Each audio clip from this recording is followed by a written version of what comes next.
Welcome back to another episode of Off the Dome. My name is Dominic, and today I want to talk about something that's not often talked about in the Valorant space, and that is the format of the Valorant Champions Tour or VCT. So if you've been following Valorant at all recently, you know that the big tournaments are the Challengers and Masters series. The VCT is the Riot official Valorant circuit. There's a series of tournaments that are, for the most part, all qualifiers that lead into the final tournament at the end of the year, Champions. There are the smaller tournaments, the Challenger Series, all regional, that lead into the Masters Internationals. Teams get points and lead into Champions at the end of the year. When Valorant started in 2020, Riot was pretty hands-off, for the most part letting third-party tournament series run, and they just ran their first strike at the end of the year. 2021 is the first official year for the Riot Valorant competitive scene. In Stage 1, it was still just regional based because COVID was still pretty bad. So open bracket led to closed bracket, which led to a final Masters bracket. But for Stage 2 and 3, they need to have qualifiers for the international. So they have open bracket, which lead to closed brackets, which lead to Challenger playoff brackets. However, the bottom four of the closed bracket go back to the next closed bracket. There's multiple stages, and the top 2 or 3 teams make it to the Masters. And you can see how this gets very confusing very quickly. Cool and all, but there's one glaring issue. We barely get to see our favorite teams played. If your team is not within the top, I'd say 3 or 4, you don't always get to see them play. It feels like you get to see the Sentinels play literally every week, but if you look at a fringe top 10 team or the lower end of top 10, especially in North America, that's very good, but you barely get to see them play. Take a look at Cloud9. Cloud9 finished 3rd at the Stage 2 Challengers Finals, just missing out on going to Reykjavik.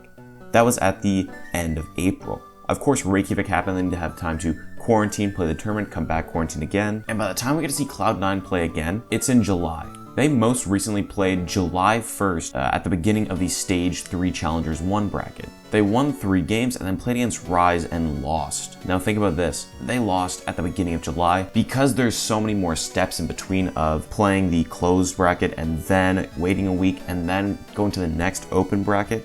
We have to wait 3 more weeks before we can say Cloud9 play again. Cloud9 is considered one of the best Valorant teams around right now, and we have to wait 2 months, 3 weeks. We have to wait large gaps of time to watch them play in between. Another issue comes with the broadcasting of the matches. So take for example TSM.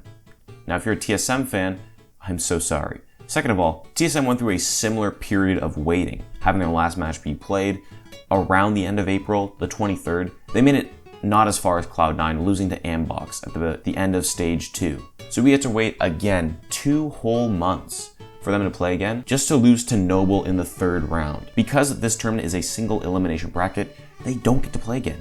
And more importantly, their match wasn't streamed, which means you literally could not watch TSM play. Now this is part and due to the broadcasting mainly coming from Nerd Street Gamers. The issue is they cannot broadcast every single match. However, they also aren't trying to. Nerd Street Gamers has 4 or 5 or 6 broadcasting setups, but during the Challengers 3 stream, they were only used 1 or 2 with commentators when they could just stream the matches with no commentary so people can actually watch the matches be played. That's more of a nitpick because I know that Valorant is still in its very early days. It's year 1, about halfway through the year, and they're still trying to innovate. Having a tier 1 org like TSM not having their matches be streamed, even if it is only round 3, it's very difficult to follow teams because that means only the top teams make it in. But because the entire open qualifier bracket is single elimination, if you make a single mistake, if you lose a single time, then you're out. If you're having a bad day and you lose to another top 10 team, you could just not play for another 3 weeks. And sure, on the players' end, they're playing scrims, they're practicing and whatnot. From the viewer perspective, it feels like it's a dead wall. You don't hear anything. And there are other tournaments being played. For example, the Nerd Street Gamers, the Pittsburgh Knights tournaments being played.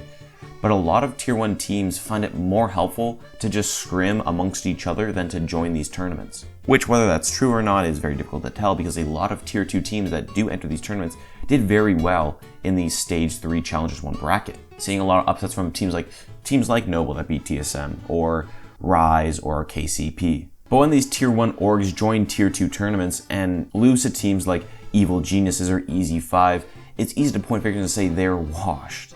when that's not always true. I think having a tournament system over a league system is much more interesting because there is an open bracket qualifier. It's open to everyone. It means that any team can come out of the woodworks and do well.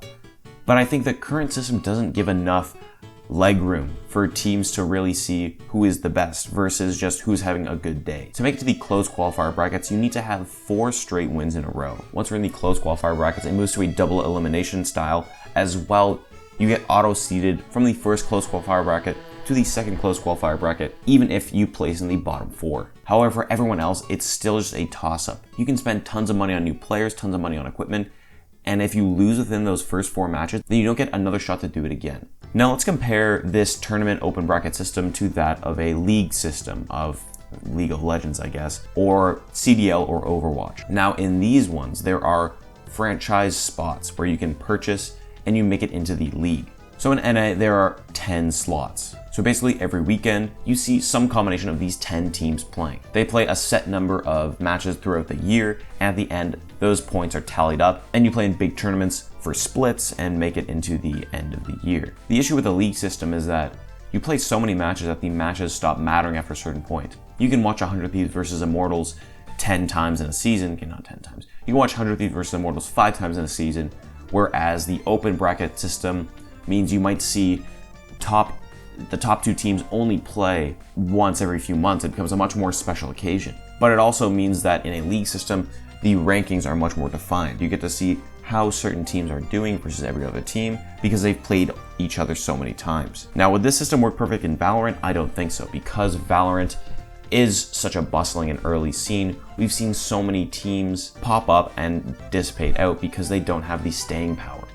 The staying power is what's important. Being able to constantly compete and adapt in a fresh new game is what makes Valorant so interesting. Now, I understand that running a bracket, especially on such a large scale like Riot is trying to do, gets very confusing, so they try to keep it simple. But there are different ways that you can run tournaments that aren't just qualifiers or leagues. One of the big tournament series in Super Smash Bros. That isn't just an open bracket tournament is Beyond the Summit and the Slippy Champions League. Now, during the coronavirus, because there was so many limitations with regional players, someone had to come up with an interesting format. And I think what they developed was something that should be considered for more tournaments, and that was you could earn your way into this through open bracket tournaments and then compete amongst the top level. So there was a Division 1 and Division 2. If you win twice, then you can move up a division. If you lose once and win once, then you get to stay in your division. If you lose twice, you fall down a division.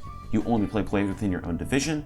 And yeah, it's complicated, but it lets the top players play, but also gives opportunity for lower tier teams to make their way up. You get to see some interesting matchups, and it's overall a great format. Now, is this a knack at Riot for building a slightly weird system? No, I think that the VCT system is still just in its infancy.